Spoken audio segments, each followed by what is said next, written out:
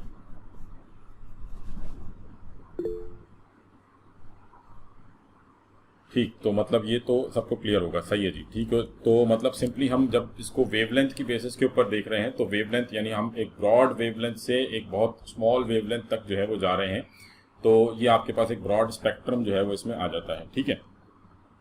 अच्छा, अब अगर हम बात करें कंटिन्यूस स्पेक्ट्रम की, ऑल्दो हमने बात करनी है लाइन स्पेक्ट्रम की, बट थोड़ा सा मैं यहाँ पे कंटिन्यूस स्पेक्ट्रम की बात कर रहा हूँ कि white light is composed of light waves in the range of 4000 to 8000 angstrom, ठीक है। इसको 7000 एंगस्ट्रॉम कर लें, ये 7000 एंगस्ट्रॉम है, ठीक है। 4000 टू अराउंड 7000, ठीक है। बाद बुक्स में आपको थोड़ी बहुत डिफरेंट वैल्यूज मिलेंगी, बट क्योंकि आपके जो सिलेबस की बुक्स है उसमें 7000 मेंशन है तो इसलिए मैंने इसको 7000 जो है वो कर दिया है, ठीक है। बट ये जो कह लें कि वायलेट रेज होती हैं उनकी angstrom, angstrom, what is angstrom, कोई बताएगा बेटा एंगस्ट्रॉम क्या है, व्हाट इज एंगस्ट्रॉम? यूनिट है, बिल्कुल सही बात है, यूनिट है। किस चीज का यूनिट है जी, किस चीज का यूनिट है?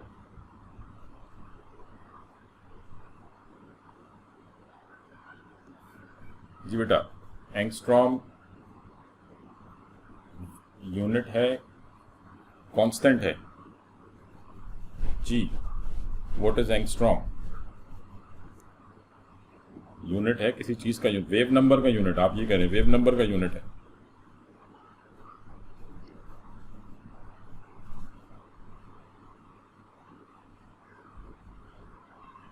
जी बेटा,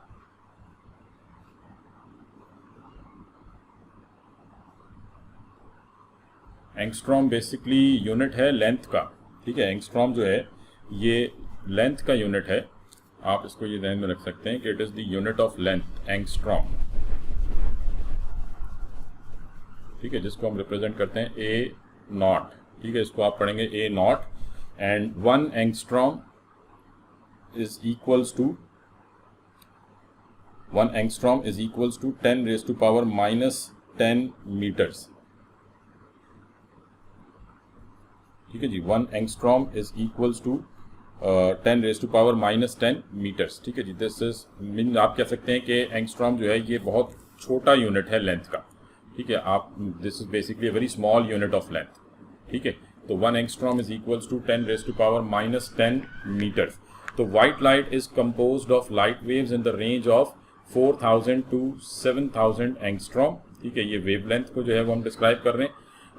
each wave has a characteristic colour, ठीक है। हर वेव का जो है ये अपना एक कलर है, पर्टिकुलर कलर है। बेसिकली हर वेवलेंथ जो है वो एक कलर को रिप्रेजेंट कर रही है, ठीक है। वाइट लाइट में हम कहते हैं कि जो वाइट लाइट है या जो विजिबल लाइट है, इसमें 7 डिफरेंट वेवलेंथ्स जो है वो इन्वॉल्व हैं।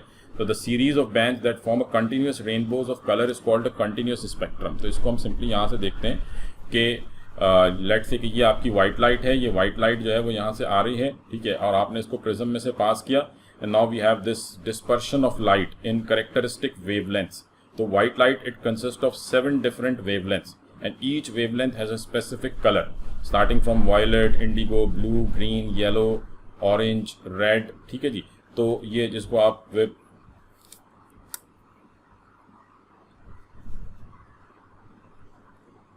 ठीक है जी, वेव गॉड जिसको हम पढ़ते हैं। तो बेसिकली वाइट लाइट को जब आप प्रिज्म से पास कर रहे हैं तो it gives this type of spectrum, and this is known as continuous spectrum. ये कहलाता है continuous spectrum, and the one reason why we call it continuous spectrum is कि आपको कलर्स बिल्कुल सेपरेट नजर आ रहे हैं, बट आप ये नहीं कह सकते कि कहाँ पे एक कलर खत्म हो रहा है और कहाँ से दूसरा कलर जो है वो स्टार्ट हो रहा है। लेट से मैं कहूँ कि जी ग्रीन कलर कहाँ पे, ये तो ऑब्वियसली यहाँ पे तो हम मेंशन कर सकते हैं, बट जो एक प्रॉपर एक्चुअल जो स्पेक्ट्रम होता है उसमें मतलब कहीं पे भी वो आप कह लें कि जो सेपरेटिंग लाइन है वो आपको कहीं मतलब ये कलर आपस में इतने मर्ज हुए होते हैं। बेसिकली हम कहते हैं कि जो एनर्जी है वो कंटिन्यूसली आ रही है। अगर कोई सोर्स कंटिन्यूसली एनर्जी रिलीज कर रही है, सनलाइट जो है, सन से जो एनर्जी आ रही है दैट इज कमिंग कंटिन्यूसली, ठीक है, तो उसमें कोई ब्रेक नहीं है, कोई स्टॉपेज नहीं है। तो किसी भी सोर्स से जब एनर्जी कंटिन्यूसली आ रही है तो वो जो स्पेक्ट्रम प्रोड्यूस करेगा that would be continuous spectrum, ठीक है, वो कंटिन्यूस स्पेक्ट्रम कहलाएगा। और आपको उसमें मतलब आप कह लें कि जो डिफरेंट वेवलेंथ्स हैं उनके अंदर कोई डिमार्केशन लाइन नहीं होगी, कहीं पे आप उसको डिमार्केट नहीं कर सकते कि जी ये वेवलेंथ यहाँ से ख़त्म होके मतलब वो इतनी आपस में मिक्स हुई है, ठीक है। तो अब ये काफ़ी ब्रॉड स्पेक्ट्रम है, starting from very broad wavelength 4000, यानी कि जो आपकी रेड लाइट की वेवलेंथ है ये सबसे कम सबसे ज़्यादा वेवलेंथ जो है वो रेड लाइट की है, और सबसे कम वेवलेंथ जो है वो वायलेट की है। तो मतलब फ्रीक्वेंसी सबसे ज़्यादा वायलेट की हो गई और रेड की फ्रीक्वेंसी जो है वो सबसे कम हो गई।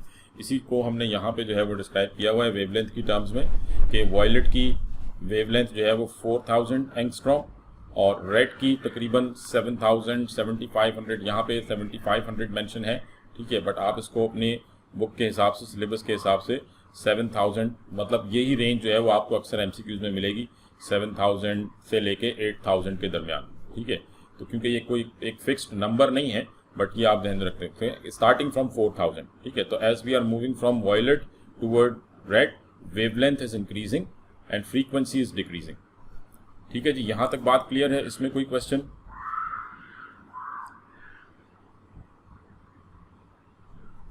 जी बेटा, क्लियर है यहाँ तक बात?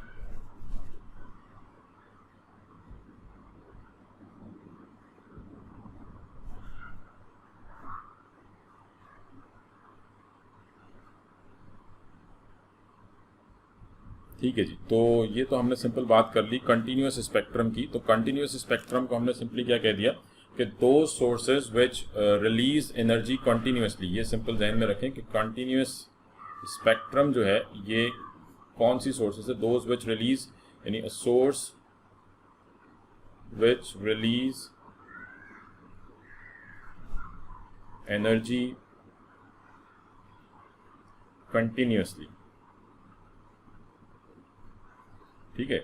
ऐसी कोई भी सोर्स जिससे एनर्जी जो है वो कंटिन्यूअसली रिलीज हो रही है तो that will give a continuous spectrum, that will give a continuous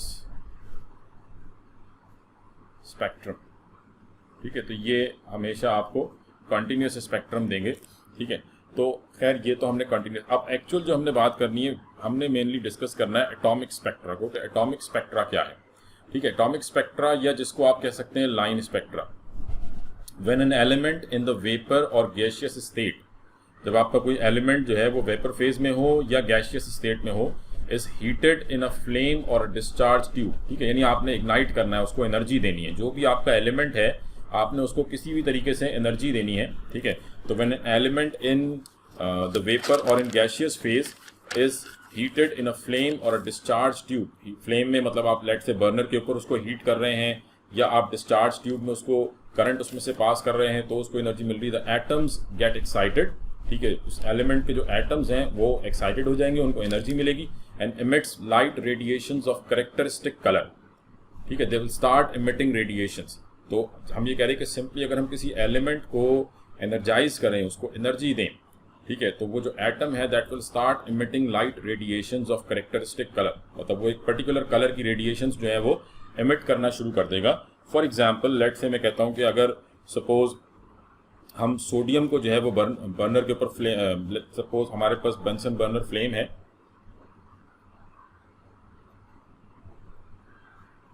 ठीक है, बर्नर के ऊपर अगर आप किसी मेटल को हीट करते हैं, ठीक है, तो आपने ये फ्लेम कलर्स पढ़े हैं कि लेट से अगर सोडियम को हीट किया जाए, अगर सोडियम को फ्लेम के ऊपर हीट किया जाए तो क्या कलर आपको मिलेगा, फ्लेम कलर क्या होगा जी, what would be the flame colour if we heat sodium on a burner, याद है किसी को?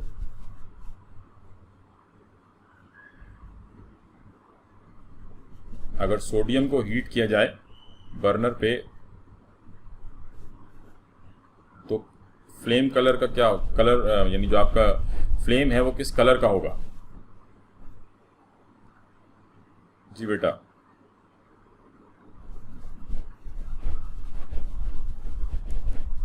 सोडियम को अगर हीट किया जाएगा तो this would give a yellow flame. ठीक है, सोडियम का जो कैरेक्टरिस्टिक कलर है तो flame would be of yellow colour. ठीक है, इसी तरीके से लेट से अगर स्ट्रॉन्शियम है, ठीक है, अगर स्ट्रॉन्शियम है, strontium will give red colour. ऐसी अगर पोटेशियम है, potassium will give violet colour. ठीक है, तो ये डिफरेंट फ्लेम कलर्स हैं जो कि मेटल्स जो हैं ये, और ये इनकी पहचान है। जी सर, हम कैसे फिगर आउट करेंगे कि कौन सा एलिमेंट कौन सा कलर देगा? बस मतलब ये तो खैर जस्ट मैं एग्जांपल्स की बात कर रहा हूँ। ठीक है, ये कुछ एलिमेंट ऐसे हैं कि जो आप याद रख सकते हैं, जैसे ये जो मैं आपको याद, मतलब ये तो याद रखने पड़ते हैं, ये आप वैसे आप जज नहीं कर सकते कि ये कौन सा कलर प्रोड्यूस करेगा, ये तो जस्ट याद रखने पड़ेंगे।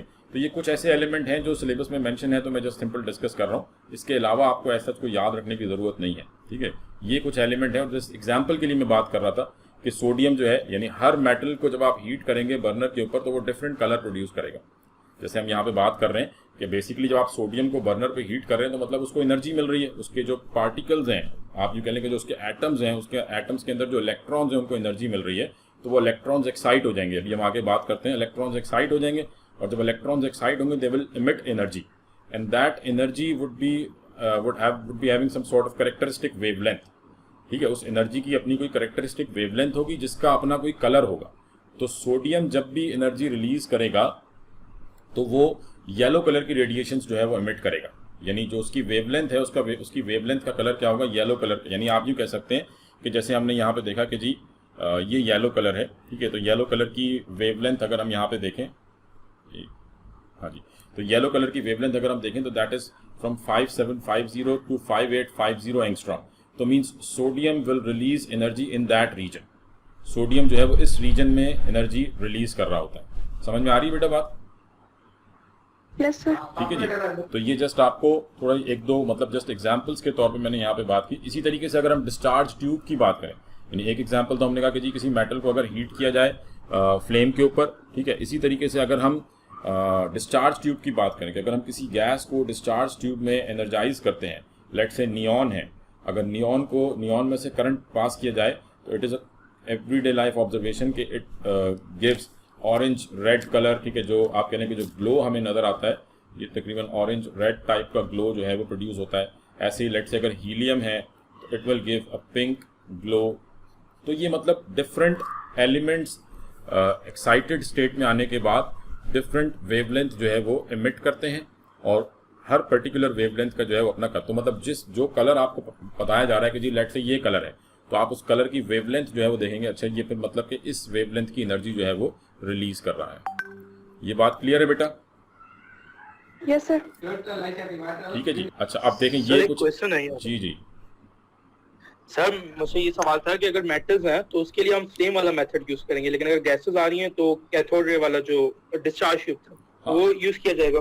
असल में गैस को हीट करना वो ज़रा थोड़ा सा आप यूँ कह लें कि हो भी सकता है, आप उसके साथ भी कर सकते हैं, बट वहाँ पे आपको फ्लेम कलर बहुत मुश्किल है कि नज़र आए।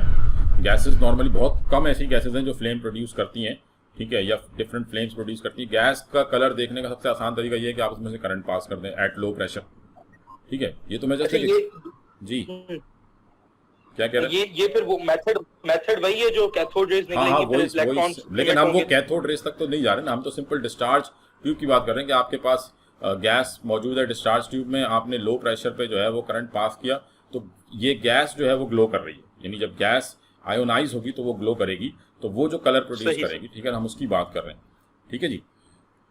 तो the colour of the light produce indicate the wavelength of the radiation emitted. जैसे कि मैंने आपसे कहा कि जो कलर मतलब जो भी लाइट का कलर होगा उससे आप उसकी वेवलेंथ जो है वो आइडेंटिफाई कर सकते हैं, ठीक है। आपके पास वेवलेंथ का पूरा टेबल जो है वो मौजूद है लेट से, तो आप उस कलर को देख के उसकी वेवलेंथ बता सकते हैं कि अच्छा ठीक है इसने इस कलर की लाइट जो है वो इमिट की है, तो दैट मीन्स कि ये इतनी वेवलेंथ जो है वो रेडिएट कर रहा है, इतनी वेवलेंथ जो है ये इमिट कर रहा है, ठीक है। तो the colour of the light produce indicates the wavelength of the radiation emitted. A spectrum in which each line, अब हम आ रहे हैं एटॉमिक स्पेक्ट्रम के ऊपर। A spectrum in which each line represent a specific wavelength of radiation emitted by atoms is referred to as the line spectrum or atomic spectrum। अब देखें थोड़ा सा मैं इस डायग्राम को समझाने से पहले एक बात कर लूं कि देखें जो आपका एटॉमिक स्पेक्ट्रा है या जो लाइन स्पेक्ट्रा है, इसको भी हम डिवाइड करते हैं दो टाइप्स के अंदर। Line spectra is further divided into two types. कोई बताएगा नाम? लाइन स्पेक्ट्रा को हम दो टाइप्स में डिवाइड करते हैं।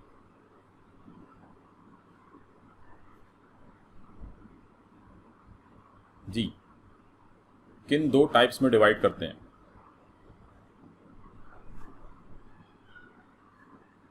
किसी की जहन में है बेटा? खासतौर पे जो ये एफएससी लेवल से जिनका ताल्लुक है वो ये बता सकते हैं।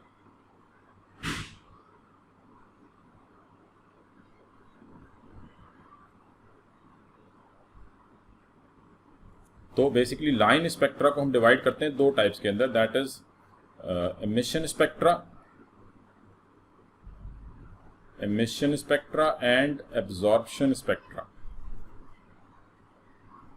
ठीक है। जो आपका लाइन स्पेक्ट्रा है ये बेसिकली दो टाइप के स्पेक्ट्रा हैं, atomic emission spectra and atomic absorption spectra, ठीक है। तो मतलब कहने का मकसद ये है कि लेट से आपके पास मेटल है सोडियम, ठीक है, आपने उसको एनर्जाइज किया और एनर्जाइज करने के बाद उसमें से रेडिएशंस जो है वो इमिट हुई, ठीक है। यानी सोडियम जो रेडिएशंस इमिट कर रहा है, आपने उन रेडिएशंस को पास किया थ्रू स्पेक्ट्रम, आपने उन रेडिएशंस को जो है वो स्पेक्ट्रम में से पास किया।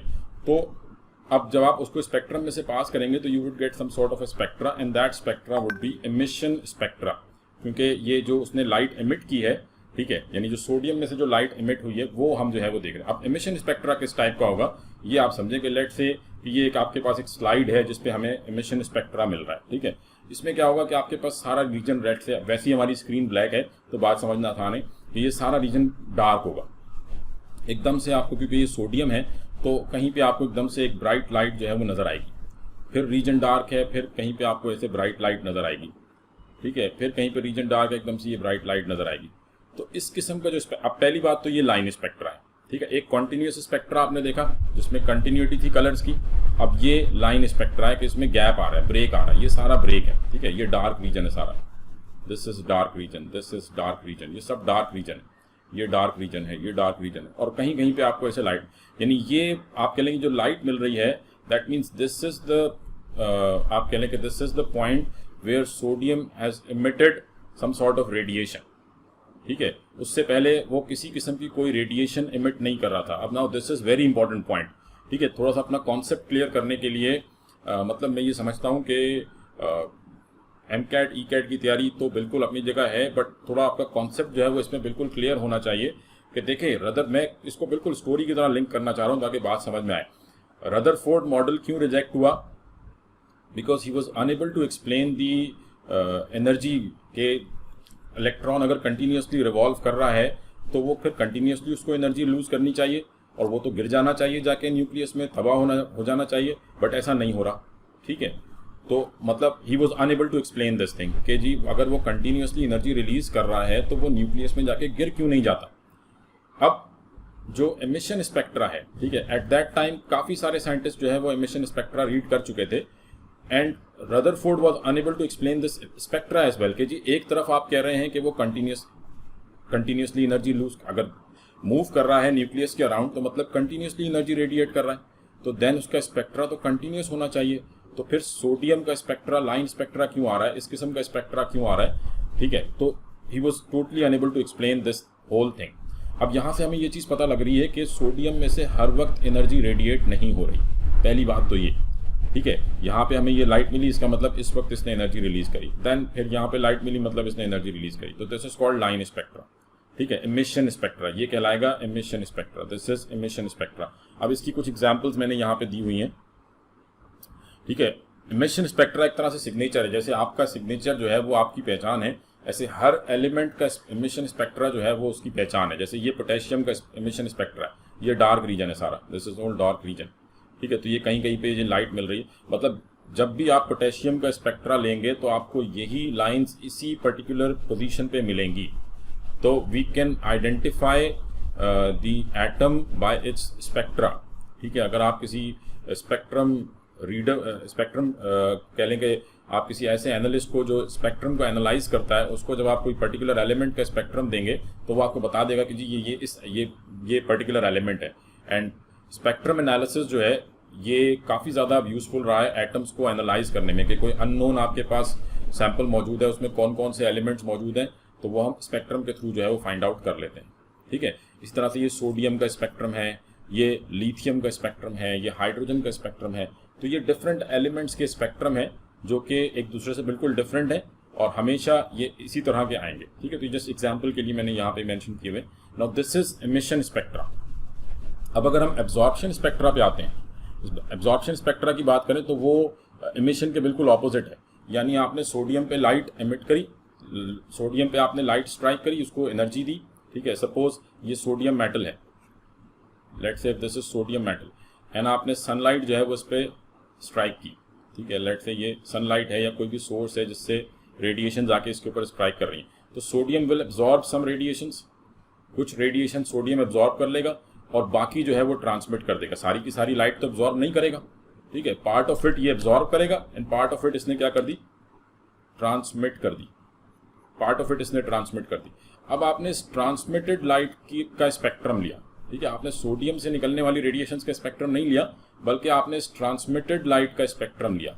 अब जब आप इस ट्रांसमिटेड लाइट का स्पेक्ट्रम लेंगे तो अब जो आपको स्पेक्ट्रम मिलेगा वो इमिशन के बिल्कुल ऑपोजिट होगा। यानी अब आप यूँ समझें कि आपका ये सारा रीजन जो है वो ब्राइट होगा और जहाँ पे पहले आपको लाइट नज़र आई थी अब वो रीजन जो है वो डार्क होगा, और फिर ये सारा रीजन ब्राइट, और जहाँ पे हमें पहले लाइट नज़र आई थी अब वो रीजन डार्क है, फिर उसके बाद ये region bright and then dark region then bright. तो मतलब अगर मैं एब्जॉर्प्शन स्पेक्ट्रा को उठा के इमिशन स्पेक्ट्रा के ऊपर रख दूं तो क्या बन जाएगा, कोई बताएगा? लेट्स से अगर मैं इस एब्जॉर्प्शन स्पेक्ट्रा को उठाऊं और इसको बिल्कुल इस इमिशन स्पेक्ट्रा के ऊपर जाके प्लेस कर दूं, तो फिर आप इस स्पेक्ट्रा को क्या नाम देंगे? Continuous spectra. जी बिल्कुल, कंटिन्यूअस स्पेक्ट्रा। ठीक है जी, यानी अगर बेसिकली एमिशन और एब्जॉर्प्शन इन दोनों को अगर कंबाइन कर दिया जाए तो we get again the continuous spectra, क्योंकि बेसिकली ये वो लाइट है जो ट्रांसमिट हुई है और ये वो लाइट है जो मेटल ने एब्जॉर्ब की है। तो अगर आप ट्रांसमिट और एब्जॉर्ब को कंबाइन कर देंगे तो ये तो वही एक्चुअल वाली एनर्जी आ गई ना, तो ये तो सनलाइट वाली ही आपको मिल जाएगी, कंटिन्यूअस स्पेक्ट्रा दोबारा वापस मिल जाएगा। तो हम यूँ कह सकते हैं कि emission and absorption are just opposite of each other. ठीक है, दोनों एक ही बात है, आप चाहे एमिशन स्पेक्ट्रा ले लें या एब्जॉर्प्शन स्पेक्ट्रा ले लें। Mostly we talk about emission spectra, but ये थोड़ा सा मैं डिफरेंस आपको क्लियर करूँ, क्योंकि ज़्यादातर स्टूडेंट्स के जहन में ये क्लियर नहीं होता कि एमिशन एब्जॉर्प्शन क्या डिफरेंस है। और ये चीज़ ध्यान में रखें कि अगर दोनों को कंबाइन करेंगे तो दोबारा आपको कंटिन्यूस स्पेक्ट्रा ही मिल जाएगा। क्लियर है जी ये बात? जी सबको क्लियर है ये? ठीक है जी। तो ये हमने लाइन स्पेक्ट्रा की बात करी, ठीक है, कि लाइन स्पेक्ट्रा क्या होता है या एटॉमिक स्पेक्ट्रा क्या होता है। अच्छा जी, नेक्स्ट हम जैसे कि हमने कहा कि each element has its own characteristic spectra, ठीक है, कलर चेंज कर। एंड स्पेक्ट्रल एनालिसिस, जो मैं आपसे बात कर रहा था, spectral analysis has now become a powerful method for the detection of elements even though present in trace amounts, ठीक है। मतलब बहुत पुराना आपके पास कोई सैंपल हो, डेटिंग के लिए भी जो है वो इसको अब यूज़ किया जाता है कि आपने किसी को देखना हो कि जी ये कितने पुराना मटेरियल है, कितना पहले पुराना मौजूद था, ठीक है। तो ये सारी चीज़ें जो है वो इसमें हैं, बट वो इतनी डिटेल में हम नहीं जाते। बट आप ये ध्यान में रखें कि स्पेक्ट्रल एनालिसिस जो है ये एलिमेंट आइडेंटिफिकेशन के लिए बहुत ज़्यादा जो है वो यूज़ किया जाता है। अच्छा जी, तो ये तो हमने स्पेक्ट्रा की बात कर ली। अब क्योंकि हमने बॉहर थ्योरी पे जाना है, तो अपना लास्ट बॉहर थ्योरी पे जंप करने से पहले जो एक लास्ट हमारी कह लें कि रिक्वायरमेंट है बॉहर थ्योरी को समझने के लिए, that is quantum theory of radiations. क्योंकि बॉहर थ्योरी जो है वो इन सब चीज़ों को एक्सप्लेन करती है। Bohr theory explains the atomic spectra. Bohr theory was based on quantum theory. Quantum theory was given by Max Planck in 1900. ठीक है जी, मतलब मैक्स प्लैंक से पहले जो कॉन्सेप्ट था दैट वाज, यानी स्टार्टिंग में आपका जो कॉन्सेप्ट था फिजिसिस्ट का दैट वाज पार्टिकल मॉडल था, ठीक है, वो आपने फिजिक्स में पढ़ा होगा। देन फिर वेव मॉडल आया। नाउ मैक्स प्लैंक ने जो है वो वेव मॉडल के बाद अपनी ये थ्योरी दी कि व्हेन एटम्स और मॉलिक्यूल्स एब्जॉर्ब और एमिट रेडिएशंस, जब कोई एटम या मॉलिक्यूल एनर्जी एब्जॉर्ब करते हैं या एमिट करते हैं, they do so in separate units of waves called quanta or photons. I think Max Planck theory mostly सबको क्लियर होगी क्योंकि ये फिजिक्स में काफ़ी डिटेल में होती है, ठीक है। तो यानी बेसिकली प्लैंक्स क्वांटम थ्योरी क्या है कि जो भी लाइट एमिट हो रही है या एब्जॉर्ब हो रही है, ये कंटिन्यूस वेव की फॉर्म में नहीं है, बल्कि ये स्मॉल छोटी छोटी वेव्स हैं जो पैकेट्स की फॉर्म में ट्रैवल कर रही हैं, ठीक है। और उन पैकेट्स को आप क्या नाम दे सकते हैं? इंडिविजुअल फोटॉन्स का नाम दिया जा सकता है, क्वांटा का नाम दिया जा सकता है। Photon was use for sunlight, ठीक है। और एलिमेंट्स में से जो रेस एमिट होंगी उनके लिए वर्ड क्वांटा यूज किया गया, ठीक है। तो photon word was used by Einstein, Max Planck use the word quanta, ठीक है। तो क्वांटम थ्योरी सिंपली क्या है कि लाइट जो ट्रेवल करती है या रेडिएशंस जो ट्रेवल करती हैं, ये कंटिन्यूस वेव फॉर्म में ट्रेवल नहीं करती, बल्कि फोटॉन्स या क्वांटा की फॉर्म में ट्रेवल करती हैं, ठीक है। और एक फोटोन या एक क्वांटा की एनर्जी किसके बराबर होती है? E is equals to H nu, ठीक है। This is the energy of one photon or quanta, energy of one photon or quanta, ठीक है, जिसमें H क्या है? What is H? जी बेटा H क्या है? स्क्रीन शो नहीं हो रही, किसी को भी शो नहीं हो रही?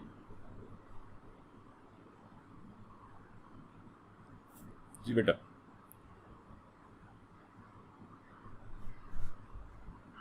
ठीक है जी। H जो है ये प्लैंक्स कांस्टेंट है। स्क्रीन मुझे बता दीजिएगा, अगर शेयर नहीं हो रही तो मैं इसको स्टॉप करके दोबारा से शेयर कर लूँगा। H जो है ये प्लैंक्स कांस्टेंट है, बिल्कुल सही। या वैल्यू याद है किसी को इसकी? What is the value of Planck's constant?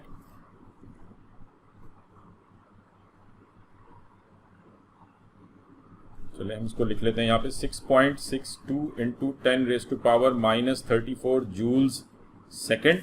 और अगर इसको आप अर्ग्स में लेते हैं, एनर्जी का दूसरा यूनिट दैट इज अर्ग्स, तो that would be 6.62 into 10⁻27 ergs, sorry joules second लिखना था यहाँ पे मुझे, ठीक है, joules second. And 6.62 into 10⁻27 ergs second, ठीक है। तो चाहे आप इसको अर्ग सेकंड में लें या जूल सेकंड में लें, ये वैल्यू ध्यान में रखें। न्यू जो है ये फ्रीक्वेंसी को रिप्रेजेंट कर रहा है, इसको आप पढ़ेंगे न्यू, ठीक है। This represents frequency. और इसी इक्वेशन को अगर मैं वेवलेंथ की टर्म्स में लेना चाहूँ तो क्या हो जाएगी? E is equals to H nu को अगर वेवलेंथ की टर्म्स में लेना चाहूँ तो कैसे लिखूंगा?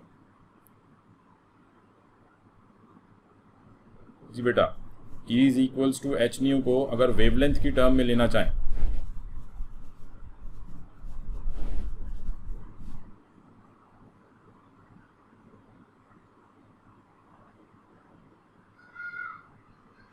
E is equals to H upon wavelength. अच्छा, एक चीज़ आपने इसमें स्किप कर दी। आप मतलब हमें ये मालूम है कि frequency is equals to speed of light upon wavelength, constant भी है ना, constant frequency is inversely proportional to wavelength and constant क्या है, स्पीड ऑफ लाइट।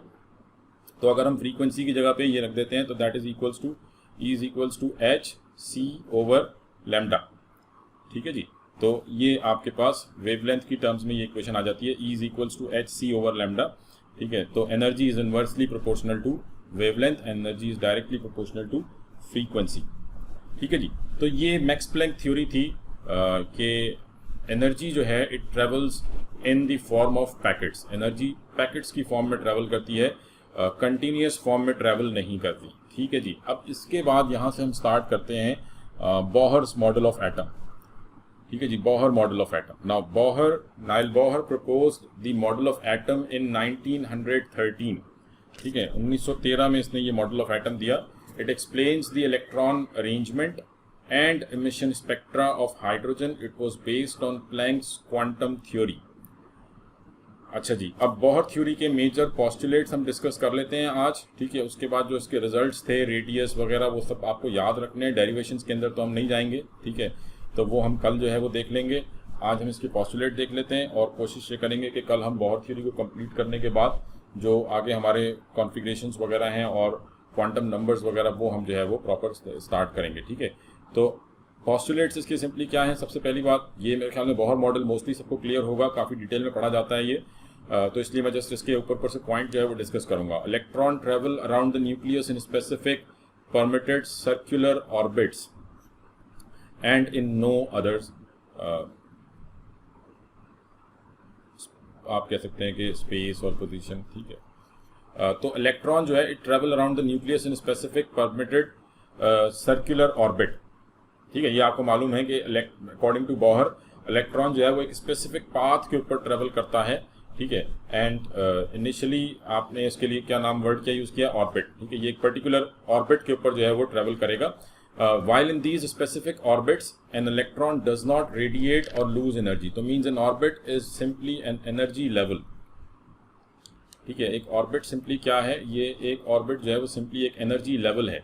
जब तक इलेक्ट्रॉन एक पर्टिकुलर ऑर्बिट में रहेगा तो वो ना तो एनर्जी लूज करेगा ना गेन करेगा। ठीक है, तो ये तो सबको बात क्लियर होगी। An electron can move from one energy level to another by quantum और फोटोन जंप्स ओनली। ठीक है, तो यानी हम ये कह रहे हैं कि लेट्स से अगर ये बोहर एटॉमिक मॉडल है, ठीक है, तो this is we are saying electrons permitted in circular orbits, तो these are the electrons permitted in circular orbits. और ये जो ऑर्बिट्स के दरमियान की स्पेस है, electron is not allowed in this space, इस स्पेस में इलेक्ट्रॉन अलाउड नहीं है। ठीक है जी, तो ये अच्छा, अब अगर इलेक्ट्रॉन को जंप करना है from first orbit to second orbit, तो इसको क्या गेन करने होंगे। ठीक है, it can jump either by quantum और फोटोन जंप्स। ठीक है, यानी इसको कुछ पर्टिकुलर अमाउंट ऑफ फोटॉन्स जो हैं वो एब्जॉर्ब करने होंगे so that it can jump from first energy level to second. ठीक है, तो ये आपको जो है वो क्लियर होना चाहिए। आई थिंक एनर्जी एब्जॉर्ब और emitted is the difference between the lower and higher energy levels of the atom. यानी आपने सिंपल अगर डिफरेंस आप देख रहे हैं, तो सपोज अगर ये सेकंड से फर्स्ट से सेकंड में जा रहा है, तो delta E would be equals to the energy of the higher orbit minus energy of the lower orbit. ठीक है, तो अब बोहर्स एटॉमिक मॉडल जो है ये सिंपली इस चीज़ को एक्सप्लेन कर रहा है। पहली चीज़ तो ये एक्सप्लेन कर रहा है कि जब तक एटम एक पर्टिकुलर ऑर्बिट में है तब तक ये ना तो एनर्जी लूज करेगा ना गेन करेगा। ठीक है, और जिस स्पेसिफिक ऑर्बिट में होगा that particular orbit would be it's ground state. ठीक है, यानी जिस वक्त इसके पास कोई पोटेंशियल एनर्जी नहीं है, when electron is in its ground state it would have no potential, zero potential energy. ठीक है, तो ग्राउंड स्टेट क्या है, ग्राउंड स्टेट के when electron has no potential energy. ठीक है, काइनेटिक एनर्जी है इसके पास। अब जब ये एनर्जी गेन करेगा तो it will jump from its ground state to the excited state. Let's say first orbit से सेकंड ऑर्बिट में जंप कर गया, तो देन वो जो सेकंड ऑर्बिट होगा वो क्या कहलाएगा, एक्साइटेड स्टेट कहलाएगा। ठीक है जी, और एक्साइटेड स्टेट में the electron would have some potential energy, would have some potential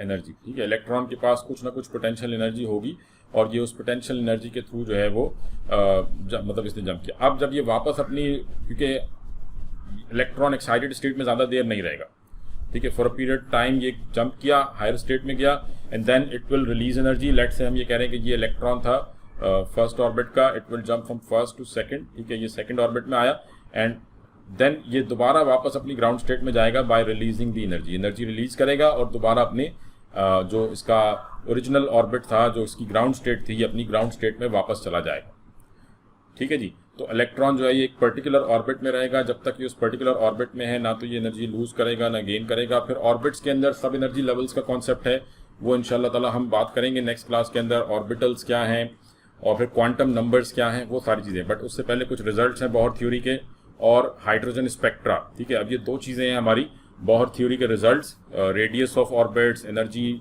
wavelength, ठीक है, ये सारी चीज़ें जो है वो हम कल रिजल्ट्स डिस्कस करेंगे। उससे रिलेटेड कुछ MCQs हैं बहुत इंपॉर्टेंट जो पेपर में अक्सर आते हैं, तो कल मोस्टली जो हम बात करेंगे वो MCQs रिलेटेड बात होगी, रिजल्ट्स के, बोहर थ्योरी के रिजल्ट्स और उससे रिलेटेड जो MCQs जो आते हैं पेपर के अंदर वो डिस्कस करेंगे। और फिर उसके बाद हाइड्रोजन स्पेक्ट्रा जो है वो हाइड्रोजन स्पेक्ट्रा के ऊपर बात होगी। देन फिर हम आगे जो आपके टॉपिक्स हैं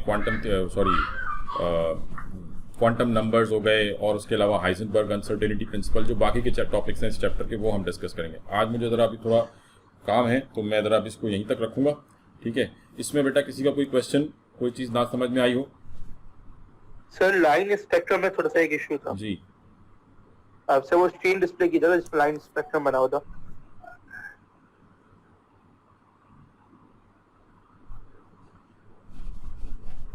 जी, ये नहीं ऊपर वाला, इसके पहले वाला सर, ये इसमें सर एक ही एटम में मतलब ये डिफरेंट लाइंस क्या शो कर रही है? शायद आपने ये बताया हो लेकिन मैं बीच में मीटिंग लीव हो गई। ये असल में मैंने भी डिस्कस ही नहीं किया इस चीज़ के ऊपर, ठीक है। अब क्योंकि पोटेशियम के जो इलेक्ट्रॉन है वो डिफरेंट एनर्जी लेवल्स में होते हैं ना, सारे इलेक्ट्रॉन एक ही एनर्जी लेवल में तो नहीं है, ऐसा ही है जी बिल्कुल, ठीक है। तो हर इलेक्ट्रॉन को जंप के लिए डिफरेंट एनर्जी रिक्वायर्ड होगी। अच्छा, तो ये डिफरेंट लाइंस जो हैं वो डिफरेंट एनर्जीज को रिप्रेजेंट कर रही हैं, ठीक है ना। ठीक होगी सर। जी बेटा, इसके अलावा और कोई क्वेश्चन किसी का?